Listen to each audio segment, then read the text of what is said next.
So we just did this Hello World tutorial. Now we're going to go on to the command line. So the first thing we need to do is, so what we're following here is this help.github.com to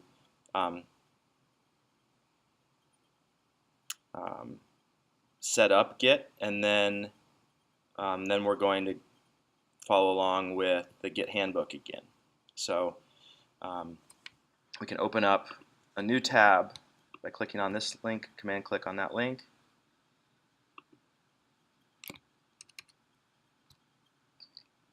So we have to do an installation here, so we're going to download and install the latest version of Git.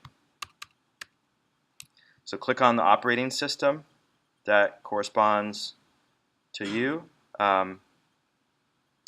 If you're using a Mac, you can click on this link here, and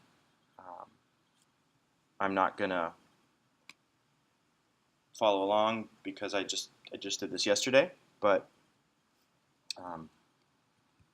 it's a pretty easy installation. So go ahead and download that, and then we will continue.